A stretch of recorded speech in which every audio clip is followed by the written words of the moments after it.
Shalom saudaraku dalam Tuhan. Saudara, Ustadz Ipung Atria tidak terima apologet Kristen membahas 72 bidadari yang ada di sorga mereka.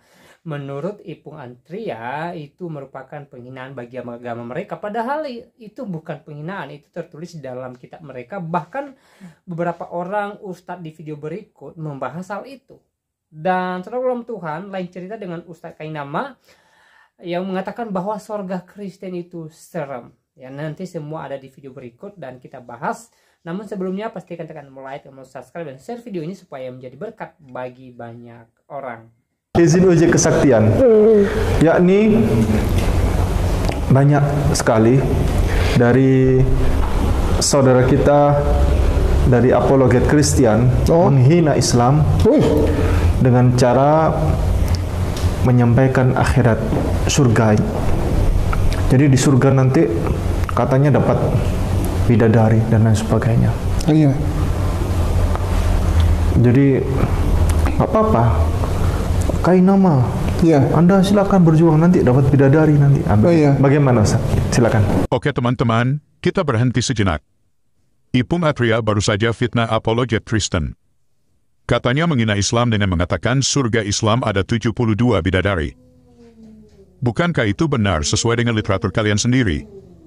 Kenapa giliran orang Kristen baca literatur kalian, Ipung Atria bilang itu menghina? Bukankah ada dalam Quran? Seperti pada ayat berikut. Surah Ad-Duhan ayat 51. Sesungguhnya orang-orang yang bertakwa berada dalam tempat yang aman. Lanjut ayat 54. Demikianlah keadaan penghuni surga, dan kami menjadikan mereka berpasangan dengan bidadari yang bermata elok. Jadi sangat jelas dalam ayat tadi bahwa orang yang bertakwa akan dapat bidadari. Kok bisa Ipung Atria bilang itu menghina? Apakah Ipung tidak percaya Quran lagi? Jika itu masih kurang, kita tunjukkan pernyataan Ustadz berikut. Ini 70 bidadari selain istrinya yang ada di dunia, andai kata istrinya juga penduduk surga. Jadi di sini ada hiburan buat bapak-bapak yang ngebet poligami tapi belum bisa poligami. Jadi ibu-ibu yang tidak mau menerima poligami. Andai kata ibu di dunia nggak dipoligami, di surga ibu pasti dipoligami oleh suami ibu sendiri. Salah satu nikmat yang ada dalam surga adalah kesibukan para lelaki nanti di dalam surga adalah Maklusan ceritakannya nih. Jadi gimana? Apakah itu hinaan datang dari apologet Kristen? Kita lanjut. Ya baguslah kita bidadari gitu ya. Di surga kita bidadari bagus lah ya. Surga kok, ya kan? Nggak apa-apa ya. Soalnya di agama saya yang lama di Kristen dulu, itu surganya menyeramkan. Bagaimana Ustaz? Bahkan barusan, Bangkai juga tidak membantah soal bidadari tersebut. Malah dia menyetujuinya. Gantinya Bangkai mengatakan itu fitnah dan tidak benar. Malah Bangkai menunjukkan surga versi Kristen. Yang justru apa yang dia lakukan adalah sebuah fitnahan, karena menginterpretasikan Alkitab suci orang lain dengan seenak udahnya. Kita lanjut. Soalnya di agama saya yang lama di Kristen dulu, itu surganya menyeramkan.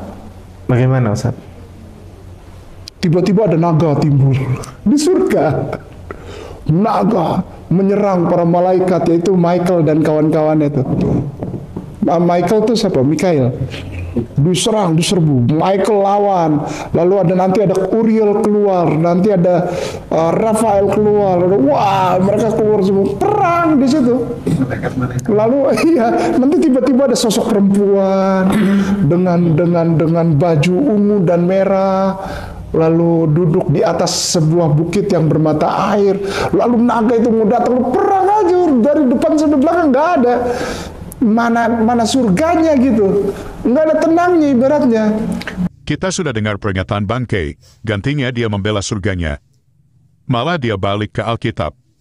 Barusan Bangkai mengatakan dalam surga kita ada naga, ada perang, ada perempuan. Ini adalah beberapa bukti bahwa Bangkai ini tidak pernah sekolah. Bayangkan seorang yang katanya lulusan S3 tidak mengerti kitab Wahyu. Dia berpikir menafsir kitab Wahyu dengan secara literal. Padahal Alkitab kita bisa menjelaskan dirinya sendiri. Contohnya, Tadi dia pikir naga yang dimaksud adalah naga beneran. Padahal itu adalah lambang atau simbol dari Lucifer atau iblis. Seperti yang kita bisa baca di Wahyu 20 ayat 2. Ia menangkap naga, si ular tua itu, yaitu iblis dan Satan. Dan ia mengikatnya 1000 tahun lamanya. Jadi iblis disimbolkan dengan naga. Lalu perempuan melambangkan apa? Mari kita buka Efesus 5 ayat 25. Hai suami, kasihilah istrimu sebagaimana Kristus telah mengasihi jemaat dan telah menyerahkan dirinya baginya. Begitu juga dalam 2 Korintus 11 ayat 2. Sebab aku cemburu kepada kamu dengan cemburu ilahi. Karena aku telah mempertunangkan kamu kepada satu laki-laki untuk membawa kamu sebagai perawan suci kepada Kristus. Jadi perempuan yang suci itu adalah gereja. Tapi ingat ada juga perempuan lain yang tidak suci dalam Wahyu 17, itu lambang dari mereka yang sesat. Lalu, peperangan yang dimaksud bukanlah peperangan secara literal. Sebagaimana kita ketahui iblis dan para malaikatnya diusir dari sorga akibat dari pemberontakannya. Jadi peristiwa itu sudah terjadi dan tidak akan pernah terjadi lagi. Karena iblis sudah diusir dari surga. Kita lanjut. Baik, salam Tuhan. Di video awal kita boleh melihat Ustadz Ipung Antria mengatakan bahwa apologet Kristen ya menghina agama mereka karena mereka membahas 72 bidadari yang ada di sorga mereka. Nah, saudaraku dalam Tuhan, sebenarnya menurut saya itu bukan penghinaan karena itu tertulis dalam kitab mereka dan beberapa orang ustadz di video tadi juga membahas hal itu ya. Jadi tidak ada masalah dengan itu. Dan di kesempatan juga saya mau meluruskan pernyataan Ustadz Kainama di video tadi yang mengatakan bahwa sorga Kristen itu serem katanya. Di sorga Kristen ada terjadi permusuhan antara seorang perempuan dengan seekor naga atau lambang iblis. Nah, saudara dalam Tuhan, dari apa yang disampaikan oleh Ustadz Kainama tadi, kita boleh melihat bahwa Kainama ini tidak mengerti Alkitab, bahkan tidak mengerti tentang kitab Wahyu dalam Tuhan. Ya, pertama yang mau saya luruskan bahwa ya, pertempuran antara perempuan dengan naga tadi bukan terjadi di dalam sorga Kristen, saudaraku dalam Tuhan. Karena tidak mungkin iblis masuk ke dalam sorga yang disediakan Tuhan Yesus, yang mana sorga itu adalah kudus, saudaraku dalam Tuhan. Ya, jadi kejadian itu di luar sorga Kristen. Ya, kejadian itu ya terjadi sebelum orang-orang kudus atau orang-orang gereja, orang-orang percaya kepada Yesus dibawa ke dalam kerajaan sorga. Jadi sebelum itu terjadilah peperangan antara gereja dengan kuasa setan dan gereja mengalami kemenangan dan akhirnya gereja atau orang-orang kudus yang menang melawan kuasa kegelapan dibawa ke dalam kerajaan sorga. Jadi sekali lagi kejadian itu bukan di dalam sorga seperti yang Kainama katakan. Jadi sorga Kristen itu tidak serem seperti yang disampaikan oleh Ustadz Kainama. Nah, saudara dalam Tuhan, sekali lagi Kainama mengatakan itu karena dia tidak mengerti Alkitab, dia tidak tahu cara menafsirkan kitab Wahyu. Dia hanya menggunakan ilmu cocokmologi tanpa mengetahui kebenaran Alkitab yang sebenarnya ya. Nah, saudara dalam Tuhan, selebihnya silakan tulis tanggapan saudara di kolom komentar mengenai hal ini. Tuliskan tanggapan yang baik, yang positif, terutama tanggapan yang memuliakan Tuhan dan yang memberkati kita sekalian. Dan di kesempatan ini saudara dalam Tuhan, saya sampaikan beberapa hal buat kita.